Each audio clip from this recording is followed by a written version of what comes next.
ہر وقت تم لوگ کپڑوں اور ایسی چیزوں کے بارے میں سوچتے رہتے ہو اور پھر اصل باتوں پر سوچنے کے لیے دماغ میں اور جگہ ہی نہیں رہتی۔ میرے دماغ میں بھی اور جگہ نہیں رہی تمہاری اوٹ پٹانگ باتیں سن سن کر۔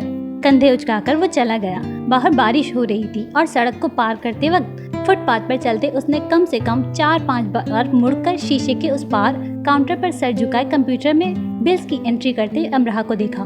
اس بار اس نے سیٹی کی دھن بدل ڈالی۔ وہ ایک مشرقی دھن بجا رہا تھا۔ ڈیرک آرٹ کا اسٹوڈنٹ تھا اور اس نے ایک مقامی چینل کے لیے 2 منٹ کی ڈاکیومنٹری بنائی اور ڈبنگ کے لیے امرہ کو بلایا۔ امرہ جانتی تھی وہ اب تک شرمندہ ہے، اس لیے زیادہ سے زیادہ اس کی مدد کرتا ہے۔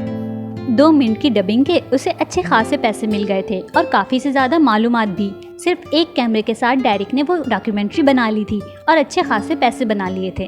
ڈیرک نے اسے اپنی پہلے سے بنائی گئی دوسری ڈاکیومنٹریز بھی دکھائیں۔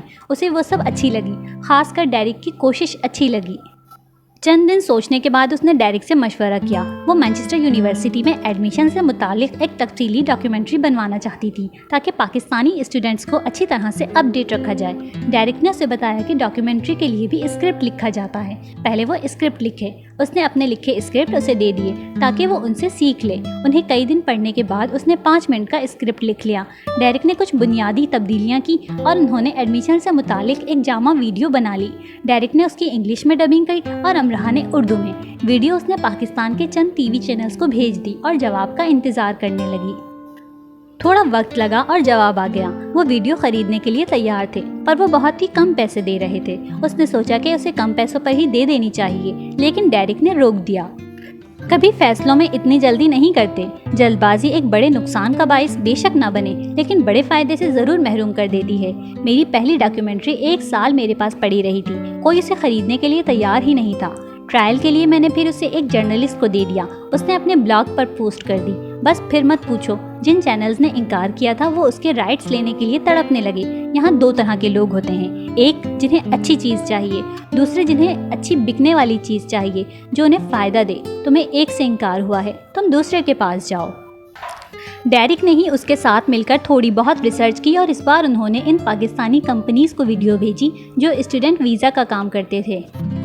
انہیں ایک دوسرے درجے کی ویزا کمپنی نے ہاں کہہ دی اور نسبتاً اچھی رقم آفر کی۔ امرہ نے ہاں کہہ دی۔ یہ ہاں اچھی رہی کیونکہ اسی کمپنی نے چند اور 1-2 منٹ کی ویڈیوز کے لیے امرہ سے بات کی۔ انہیں مانچسٹر یونیورسٹی کے چند دوسرے ڈپارٹمنٹس کی تفصیلات چاہیے تھیں جو وہ اپنے اسٹوڈنٹس کو دکھا سکتے۔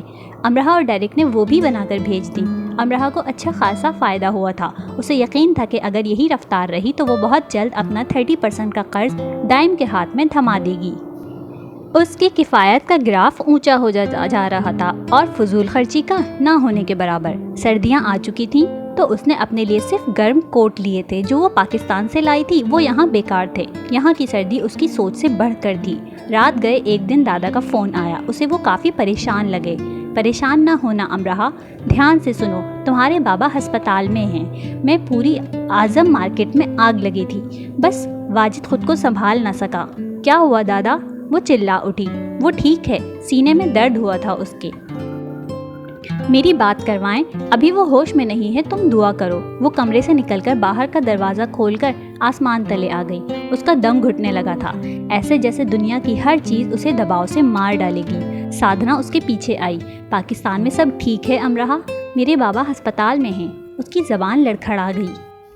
وہ خاموشی سے اسے دیکھتی رہی۔ وہ ٹھیک ہو جائیں گے۔ وہ منہ اٹھا کر سادھنا کو دیکھنے لگی۔ تم اتنا گھبرا کیوں رہی ہو؟ 2 دن پہلے تم مجھے کہہ رہی تھی تم شیر جوان ہو۔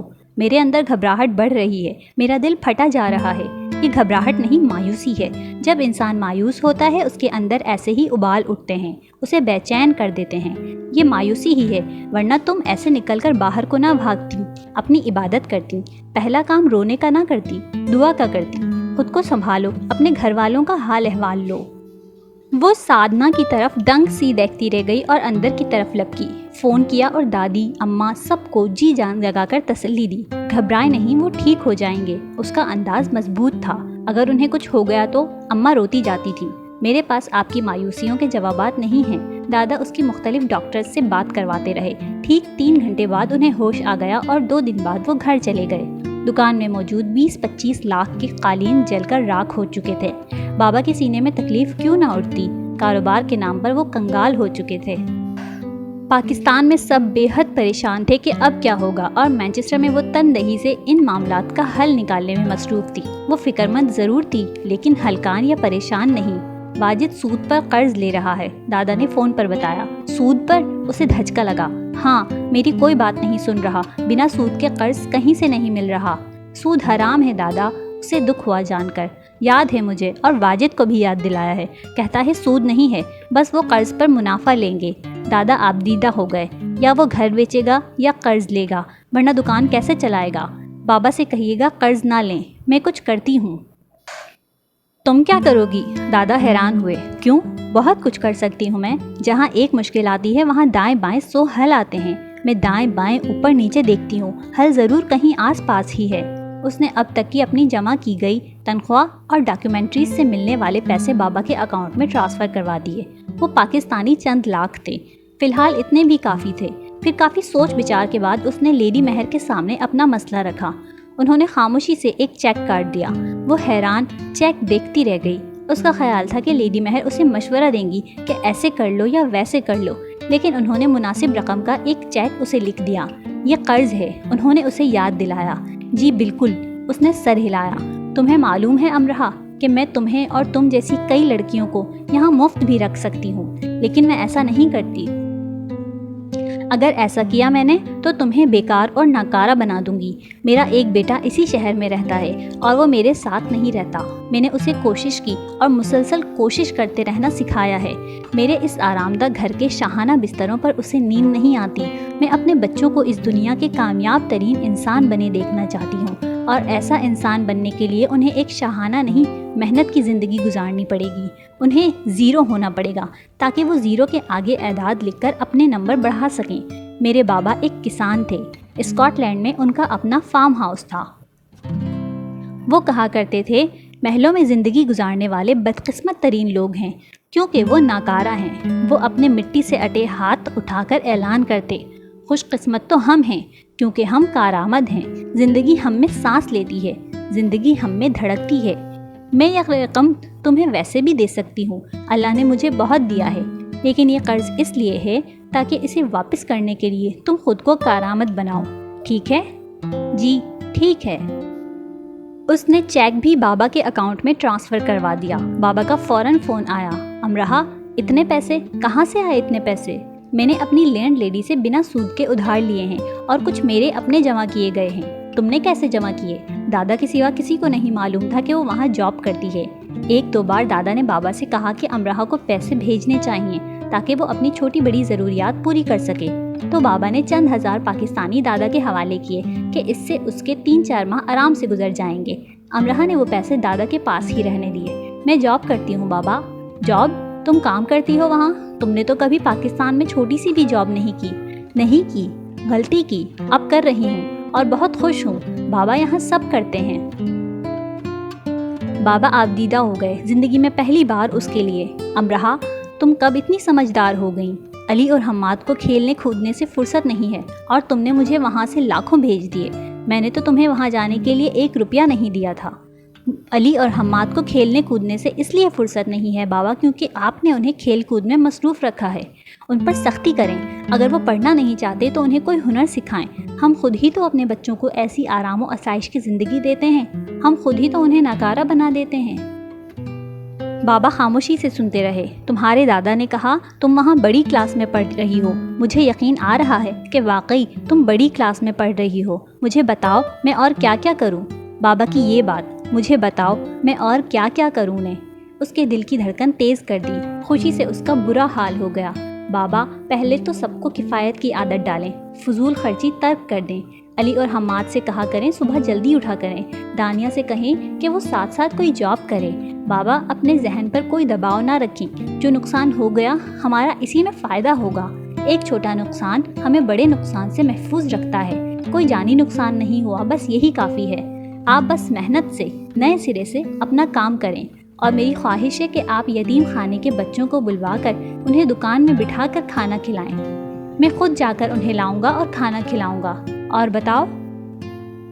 وہ آبدیدہ سی ہو گئی اور بابا سے کہہ نہ سکی کہ یہ والدین ہی ہوتے ہیں جو اپنی اولاد کو وہ کل پرزے بناتے ہیں جو زندگی کی گاڑی میں شان سے فٹ ہو جاتے ہیں اور گاڑی چھکا چھک دوڑتی چلی جاتی ہے، اور اگر والدین انہی پرزوں کو کند کر دیں تو زندگی کی گاڑی جام ہو کر بند ہو جاتی ہے۔ اور بہرحال اس کا ذمہ پہلے سربراہ پر آتا ہے، کیونکہ نومولود اپنے لیے کچھ نہیں کر سکتا۔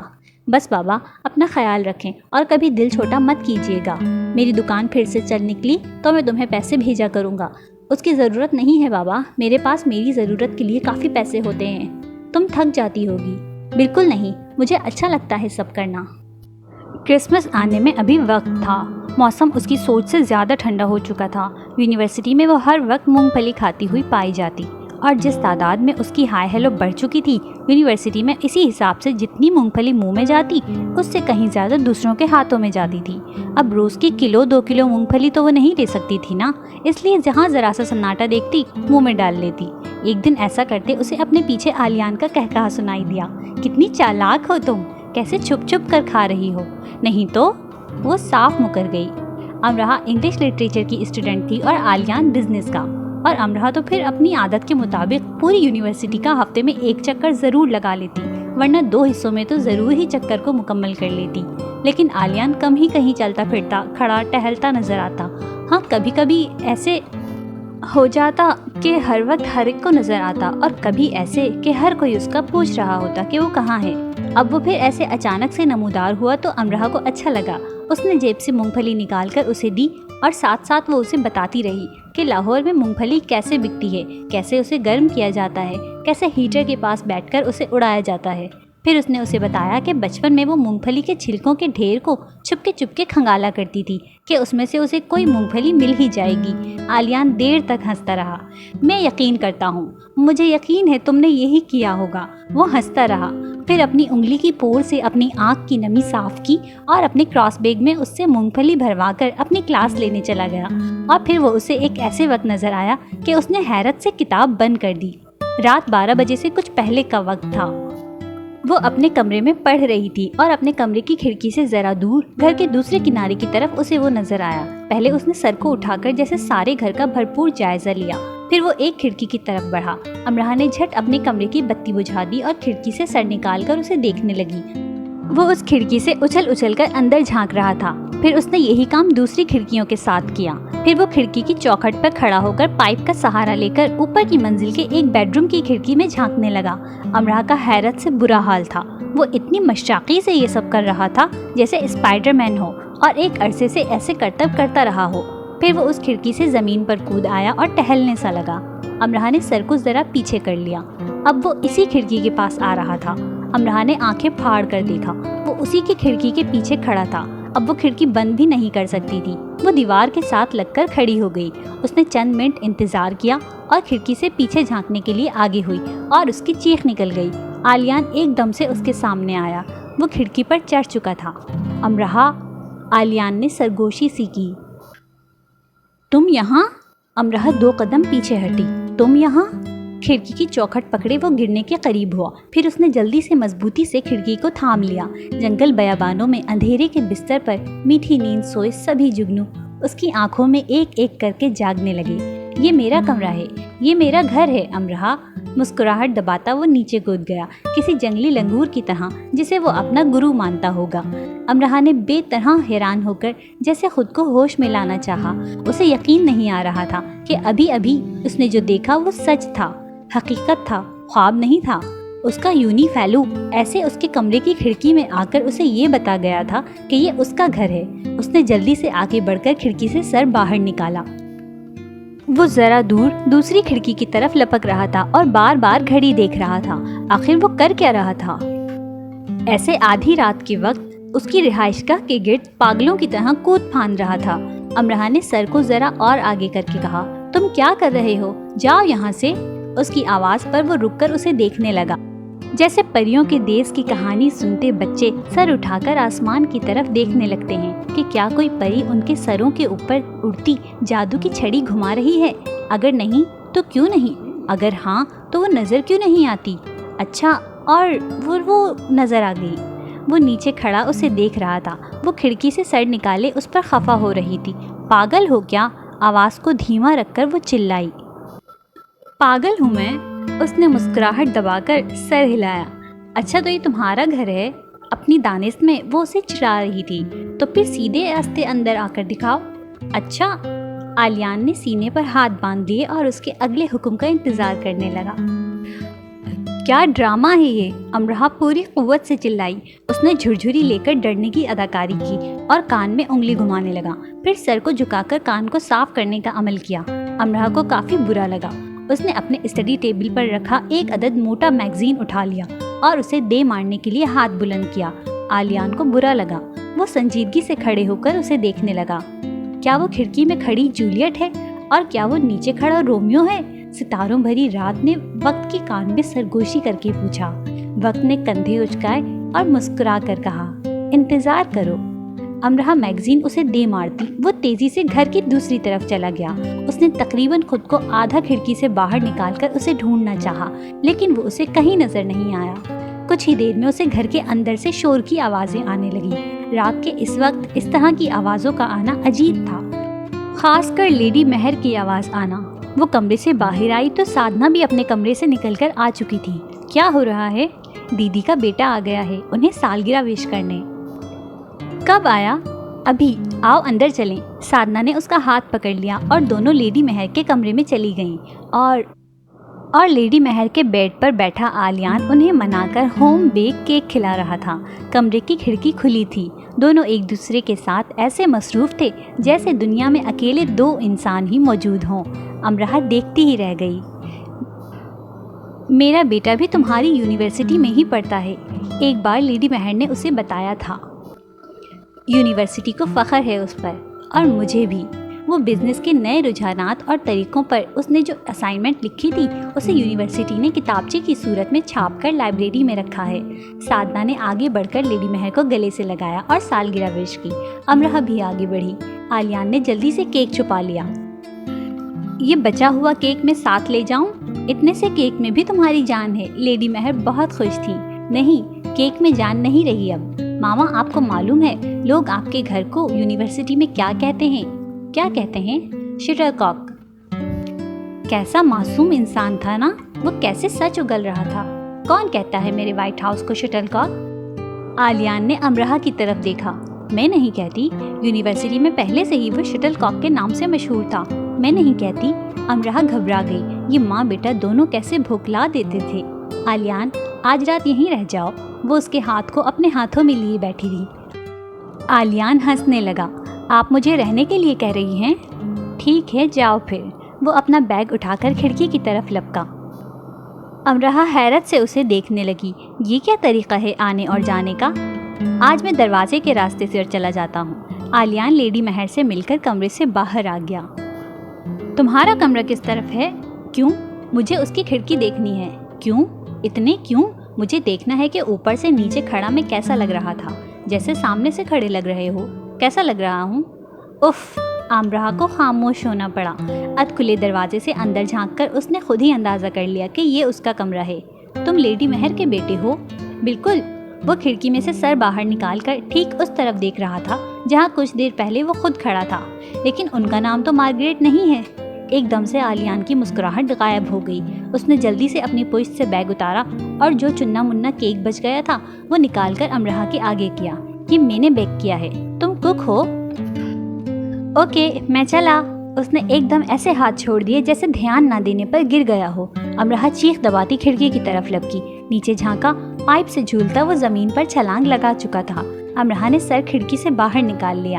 گڈ بائی کے لیے تھینکس، اب تم سو جاؤ۔ وہ دونوں ہاتھوں کو منہ کے دائیں بائیں رکھ کر ذرا سا چلایا۔ گڈ بائی کون کہہ رہا تھا اسے؟ امرہ تو اس بندر کے تماشے دیکھ رہی تھی۔ غصے سے اس نے کھڑکی بند کرنی چاہی۔ میں نہیں جانتا کہ میں وہاں سے یہاں کھڑا کیسا لگ رہا ہوں، لیکن یہاں سے تم کھڑکی سے جھانکتے ہوئے ٹامس کے ہاتھ سے بنی گرل ایٹ ونڈو جیسی لگ رہی ہو۔ بس تم ذرا غصے میں ہو۔ ٹامس کی گرل تو مسکراتی ہے۔ بیگ کو سنبھالتا دونوں ٹانگوں کی تالی بجاتا وہ چلا گیا۔ بندر! اتنے پیارے اسپائڈر مین کو امرہ بندر کہہ کر بڑبڑانے لگی۔ اس کا دیا کیک وہ کچن میں رکھ آئی۔ اس کا کوئی موڈ نہیں تھا رات کے اس وقت کیک کھانے کا، لیکن وہ آلیان کے اس طرح آنے کے بارے میں نہ چاہتے ہوئے بھی رات گئے تک سوچتی رہی۔ یہ اس کا گھر ہے، یعنی آلیان بھی لیڈی مہر کا وہ بچہ ہے جسے انہوں نے پالا ہے۔ آلیان سے مل کر اسے کبھی یہ گمان نہیں ہوا کہ وہ بھی کسی ایسے ادارے میں رہا ہے جہاں بے سہارا اور ناجائز بچے پرورش پاتے ہیں۔ اس کے انداز و اطوار ایسے تھے کہ لگتا تھا کہ وہ کسی بڑے خاندان کا چشم و چراغ ہے۔ امراہ کو عجیب سا لگا، کیا یہاں ہر دوسرا شخص ایسا ہی ہے، بغیر خاندان کے پرورش پانے والا، ناجائز؟ اس کا نام آلیان تھا، اس کی ماں کا مارگریٹ تھا۔ یہ سب کیا چکر تھا؟ شاید لیڈی مہر نے اس کا نام آلیان رکھا ہو، اسے اردو سکھائی ہو، ورنہ شاید وہ رچرڈ، آئن یا پھر ہرمن ہوتا۔ لیڈی مہر اپنے سبھی بچوں سے بہت پیار کرتی تھی اور بچے ان سے، تو ایک بچہ ان کے لیے اپنا نام تو بدل ہی سکتا ہے۔ ان کے باقی بچے بھی تھوڑی بہت اردو بول لیتے تھے، تو آلیان کسی کی ناجائز اولاد ہے۔ اسے والدین کے نام پر صرف ماں ملی، اسی لیے اس کا سرنیم مارگریٹ ہے۔ آلیان اس کا اچھا دوست بنتا جا رہا تھا۔ اس کے بارے میں ایسی معلومات ہونے پر وہ اس کے لیے افسوس محسوس کر رہی تھی، صرف افسوس اور کچھ نہیں۔ کھلی کھڑکی سے ٹھنڈی ہوا اندر آ رہی تھی۔ امراہ کو اس وائٹ ہاؤس میں رہنا بہت اچھا لگ رہا تھا۔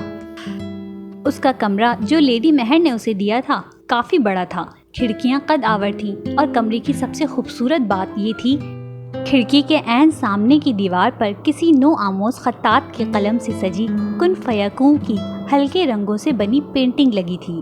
اس کی زندگی میں کئی انوکھے واقعات ہو رہے تھے، اچھے تھے یا برے تھے، لیکن اس کے لیے نئے تھے۔ وہ کھڑکی میں آ کر کھڑی ہو گئی اور غیر ارادی طور پر اس طرف دیکھنے لگی جہاں آلیان کھڑا تھا۔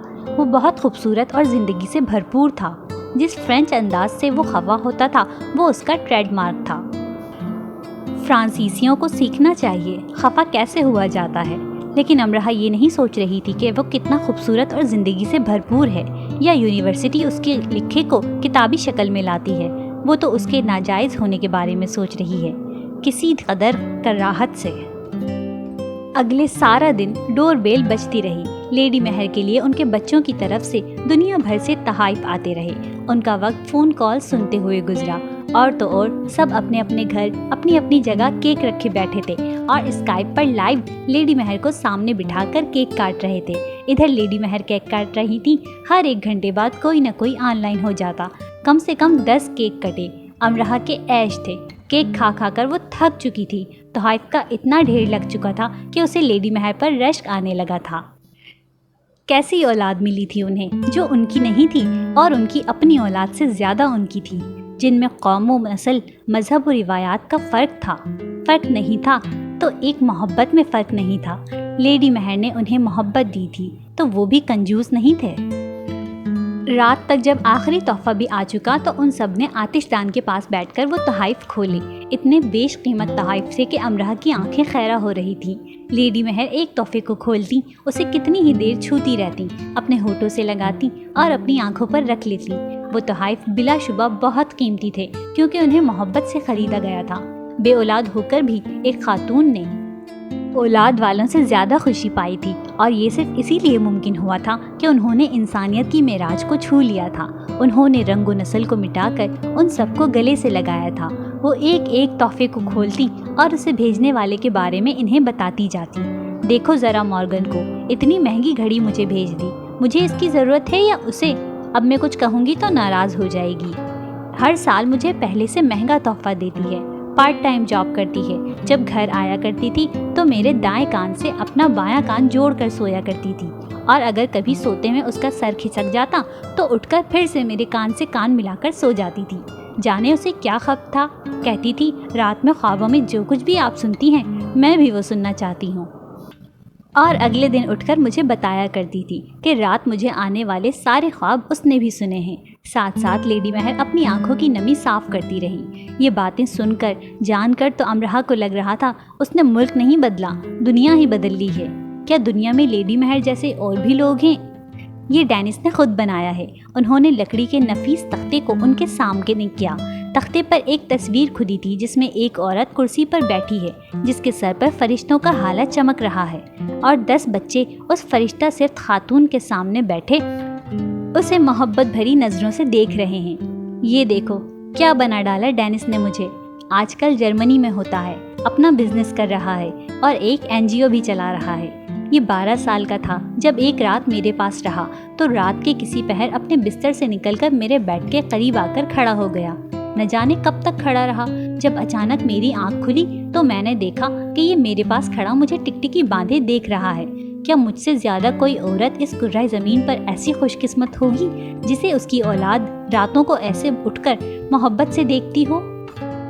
بہت دیر تک لیڈی مہر سب کی باتیں کرتی رہی۔ پھر امرہا انہیں کے کمرے میں لے آئی۔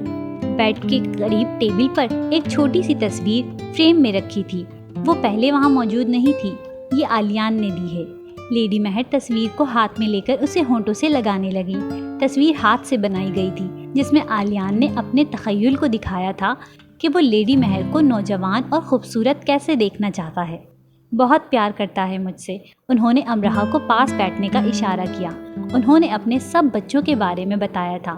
اب وہ اس کے بارے میں کیوں نہ بتاتی؟ 18 سال کا ہونے کے بعد جب یہ ادارے سے نکلا تو میں اسے گھر لے آئی۔ یہ میرے دوسرے سب بچوں میں سب سے چھوٹا تھا اور بچپن میں بہت رویا کرتا تھا۔ جب یہ ایک دن اور ایک رات میرے پاس رہ کر جاتا تو مجھے بتایا جاتا کہ وہ واپسی پر بہت ڈسٹرب ہو جاتا ہے، روتا ہے، رات بھر سوتا نہیں، کھانا نہیں کھاتا۔ پھر میں جا کر اسے مل کر آتی لیکن اسے گھر نہ بلاتی۔ پھر یہ بڑا ہو گیا تو میں نے سوچا اب اسے اپنے پاس رکھوں گی۔ وہ گھر آ گیا اور بہت خوش تھا، بلکہ خوشی سے روتا رہا۔ کئی گھنٹے وہ گھر کی دیواروں کو، کمروں کو دیکھتا رہتا، آتش دان کے قریب بیٹھا اونگتا رہتا اور پھر رات بھر ٹی وی پر ایکشن فلمیں دیکھتا رہتا۔ میں نے سوچا نیا گھر کا ماحول ملا ہے، شاید اس لیے۔ لیکن کئی ہفتے گزر گئے، اس کے معمولات میں تبدیلی نہ ہوئی۔ دن بھر باہر کھیلتا، رات کو فلم اور ویڈیو گیمز۔ میں نے انتظار کیا کہ شاید وہ خود کو بدل لے۔ وہ بڑا ہو چکا تھا، اب اسے سمجھداری کا مظاہرہ کرنا چاہیے تھا، زندگی میں آگے بڑھنا چاہیے تھا، لیکن وہ مجھے مایوس کر رہا تھا۔ ایک دن جب شدید برف باری ہو رہی تھی، میں نے اس کے چند گرم کپڑے بیگ میں رکھے اور اسے چند پاؤنڈز دے کر گھر کے دروازے کے باہر کیا اور اس سے کہا، انسان بن جاؤ تو آ جانا، اپنے گھر کو میں تمہیں برباد کرنے نہیں دوں گی۔ پھر امرہا کو بے تحاشا حیرت ہوئی۔ لیڈی مہر اتنی سختی سے کام لیتی رہی تھی۔ پورا 1 سال مجھے اس کی کوئی خبر نہیں ملی۔ یہ تو میں جانتی تھی کہ وہ بہت ضدی ہے، غصہ بھی بہت کرتا ہے، لیکن مجھے یہ نہیں معلوم تھا کہ وہ ایسے مجھ سے ناراض ہو جائے گا۔ مجھے دکھ ہوا کہ شاید میں نے اس کے ساتھ زیادہ ہی سختی سے کام لیا، لیکن میں کیا کرتی؟ میرے گھر کا آرام و آسائش اسے برباد کر رہا تھا۔ میں اپنے گھر کو آگ لگا سکتی تھی، لیکن آلیان کو ایسے ناکام ہوتے نہیں دیکھ سکتی تھی۔ لیڈی مہر کے بیڈ کے قریب کاؤچ پر بیٹھے امرہا کو تھوڑی دیر کو چپ سی ہو گئی۔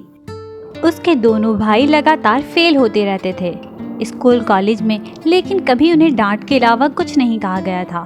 بابا ان کا جیب خرچ بند کر دیتے تو اماں چپکے انہیں پیسے دیتی رہتی، ورنہ دادی آئے دن وہ نئی سے نئی موٹر سائیکل بدلتے، رات دن بائک چلاتے، رات گئے گھر آتے، اور نہیں تو کمپیوٹر یا موبائل کے ساتھ مصروف رہتے، اور اماں بابا کے سامنے یہ سب کرتے، لیکن کبھی انہیں ٹھیک کرنے کے لیے کوئی حکمت عملی نہیں اپنائی گئی تھی۔ اور تو اور اگر وہ سو رہے ہوتے اور دادا انہیں اٹھانے کی کوشش کرتے کہ بہت سو لیے، تو اماں اور دادی دادا سے لڑنے لگتی کہ کیوں اٹھایا جا رہا ہے انہیں، بچے ہیں، سونے دیا جائے، یہ بچے ہیں، دن کے 2 بج رہے ہیں، کام والوں نے اپنے دن کا آدھا رزق کما لیا ہے، اس عمر میں نے اپنے گھر کی ذمہ داری اٹھا لی تھی، دادا کہتے۔ وہ وقت اور تھے، اماں برا مان جاتی، وہ اچھے وقت تھے۔ میرے ابا جی نے مجھے 100 جوتے لگاتے تھے اگر میری آنکھ اذان فجر کے بعد کھلتی تھی۔ مسجد کے امام صاحب نے بچوں کو جلدی اٹھانے کی عادت ڈالنے کے لیے اذان دینے کی ذمہ داری باری باری سب پر لگائی تھی۔ سمجھدار لوگ تھے اس زمانے کے، حکمت سے تربیت کرتے تھے۔ میری ماں تندور پر روٹیاں لگاتی تو میرا باپ مجھے تندور کے پاس بٹھا دیتا، کہتا تجھے بھی تو پتہ چلنا چاہیے کہ تیری ماں کیسے جھلس کر تیرے لیے روٹی پکا رہی ہے۔ میرے ابا جی کے نہانے کی بالٹیاں میری ماں مجھ سے بھرواتی، کہتی تمہارے لیے محنت مشقت کر کے آتا ہے، اس کی دھول مٹی صاف کرنے کی مشقت تم کرو۔ اگر ہمارے ماں باپ ہمارے چاو چوچلے ہی کرتے رہتے تو وقت کی سختی نے ہمیں پیس کر رکھ دیا ہوتا اور ہم چلنے سے پہلے گرنے جیسے ہو جاتے۔ بس دادی کو ہمیشہ دادا کا لیکچر برا لگتا۔ دادا کے اس لیکچر کی سمجھ اب امرہا کو آ رہی تھی۔ پھر کیا ہوا؟ امرہا کو بہت دلچسپی ہو رہی تھی اس قصے میں۔ مجھے اتنا تو یقین تھا کہ وہ محفوظ ہوگا، لیکن کبھی کبھی مجھے بہت ڈر لگتا۔ فون بجتا تو میرا دل سہم جاتا، میرے کان ڈور بیل کی آواز پر لگے رہتے، لیکن پورا سال بیت گیا، اس کی کوئی خبر نہ ملی۔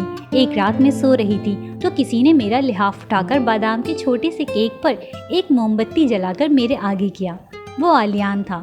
وہ کھڑکی کے راستے میرے کمرے میں مجھے سرپرائز دینے آیا تھا۔ اوہ، تو یہ روایت اب تک قائم ہے؟ ہاں، لیڈی مہر مسکرانے لگی، لیکن اب کچھ ایسے کہ میں اپنا کمرہ بدل لیتی ہوں۔ وہ ایک ایک کر کھڑکی پھلانگتا جھانکتا آتا ہے۔ اس رات اس نے مانچسٹر یونیورسٹی کا اسٹوڈنٹ کارڈ میرے آگے رکھا۔ میں انسان بن چکا ہوں، اس نے فخر سے مجھے بتایا۔ یونیورسٹی نے اسے اسکالرشپ دیا تھا۔ لیڈی مہر نے اپنی آنکھوں کی نمی صاف کی۔ اس نے مجھے مایوس نہیں کیا تھا۔ جب میں نے ان سب بچوں کو گود لیا تھا اس وقت میں نے خود سے وعدہ کیا تھا کہ میں انہیں بہترین انسان بناؤں گی، مجھے کوئی بھی راستہ اپنانا پڑے، دریغ نہیں کروں گی۔ ایک عورت کی گود میں جب بچہ آتا ہے تو اس پر نبیوں اور ولیوں جتنی بڑی ذمہ داری عائد ہوتی ہے، ایک ایسا فرض جس میں غفلت کی گنجائش نہیں ہے۔ جب ایک انسان کو پرورش کے لیے، تربیت کے لیے ایک دوسرا انسان دیا جاتا ہے تو جیسے کل انسانیت کی لگامیں اس کے ہاتھ میں دے دی جاتی ہیں کہ اسے ابلیس بنا دو، کہ کل انسانیت کے لیے وبال بن جائے، یا پھر وہ بندہ بشر جو اپنے آگے اور پیچھے اور دائیں اور بائیں خیر کی روشنی بکھیرتا چلا جائے۔ سارے انسان خیر ہوتے ہیں امرہا، بس ان کی پرورش کے جو گہوارے ہوتے ہیں وہ انہیں کچھ کا کچھ بنا دیتے ہیں۔ سب پھول ہوتے ہیں، بس ہم ہی انہیں توڑ کر مسل کر اپنی مرضی کے کیچڑ میں پھینک دیتے ہیں۔